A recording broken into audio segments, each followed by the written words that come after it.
Hello' guys, ভট্টদ্বীপ ইউনিভাৰ্চিটিৰ PG application form fill up কৰিবলৈ আপোনালোকে প্ৰথমতে SBI কালেকখন 500 টকাৰে পে'মেণ্ট কৰি কাটি ল'ব লাগিব।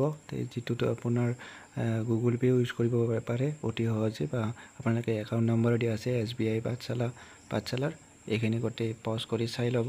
তাৰপিছত আমি এতিয়া ফৰ্মখন কেনেকৈ ফিল আপ কৰিব লাগে আৰম্ভণিৰ পৰা কৰি যাম। প্ৰথমতে আপোনালোকে ইমেইল দিব লাগিব, তাৰপিছত নেম দিব লাগিব, তাৰপিছত জেণ্ডাৰ দিব লাগিব, ডেট অফ বাৰ্থ, নেশ্যনেলিটি, তাৰপিছত ৰিলিজিয়ন, কাষ্ট। আপোনালোকে এই কাষ্ট আৰু ৰিজাৰ্ভেশ্যনটো চাই ল'ব। আপোনালোকে যদি ভট্টদ্বীপ ইউনিভাৰ্চিটিৰ হয় তেতিয়াহ'লে আপোনালোকে ভট্টদ্বীপ ইউনিভাৰ্চিটি ক্লিক কৰিব, আৰু যদি ST SC হয় এইবোৰ চিলেক্ট কৰিব পাৰে, আৰু যিসকলে পঢ়ি গৈছে তাত ভট্টদ্বীপ ইউনিভাৰ্চিটি চিলেক্ট কৰিব পাৰে।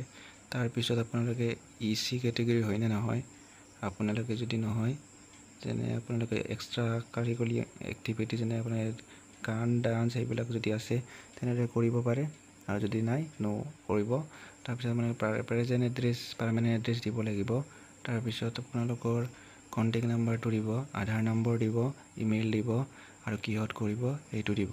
তাৰপিছত নেক্সট ক্লিক কৰিব। নেক্সট ক্লিক কৰাৰ পিছত আপোনালোকৰ পেৰেণ্টছ ডিটেইল দিব দিছে, আপোনালোকৰ মাৰ নাম ব্লক লেটাৰত দিব দিছে। মাৰ নাম দিয়াৰ পিছত আপোনালোকৰ মাই এডুকেশ্যন কোৱালিফিকেশ্যন দিব লাগিব। তাৰপিছত মাৰ অকুপেশ্যন দিব লাগিব। তাৰপিছত ফাদাৰ্ছৰ নামটো দিব লাগিব। তাৰপিছত আপোনাৰ মাদাৰ্ছ নেম দিব লাগিব। তাৰপিছত mothers qualification, mothers occupation, father's name, father's occupation, father's education qualification, contact number, local guardian name, এইবোৰ মই দি ল'লোঁ, আৰু আপোনালোকেও দি পেলাই আপোনাৰ নেক্সটত ক্লিক কৰিব। তাৰপিছত আহিব একাডেমিক ডিটেইল দিবলৈ। একাডেমিক ডিটেইলত name of the last examination, name of the university, college attended last, bachelor degree, roll number, last qualification, CGPA marks, year of passing, এইটো দিব লাগিব।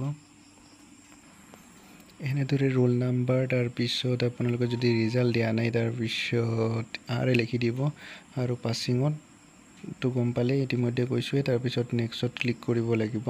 তাৰ আগতে এবাৰ চাই ল'ব গোটেইখিনি ঠিকেই আছে নে নাই। তাৰপিছত নেক্সটত ক্লিক কৰিলোঁ।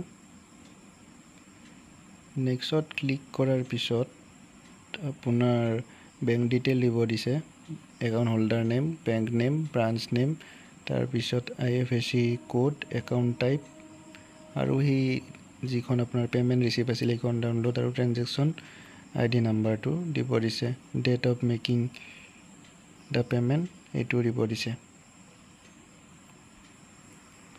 আৰু আপলোডৰ সময়ত চাব যে এইখন আপোনাৰ ড্ৰাইভত ছেভ হ'ব লাগিব, গতিকে অকণমান বিচাৰোঁতে সাৱধান হ'ব। তাৰ উপৰিও আপোনালোকৰ ট্ৰেনজেকশ্যন IDটো আপোনালোকৰ ইমেইলত যাব, যিটো ইমেইল দিছিল আপোনাৰ পে'মেণ্টৰ টাইমত।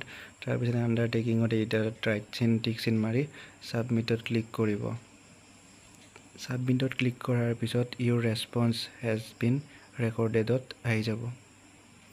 তাৰপিছত এনেদৰে আপোনালোকৰ ফৰ্মখন ছাবমিট হৈ যাব। আৰু যদি ভিডিঅ'টো ভাল পাইছে সকলোকে শ্বেয়াৰ কৰি দিব আৰু ছাবস্ক্ৰাইব কৰি থ'ব।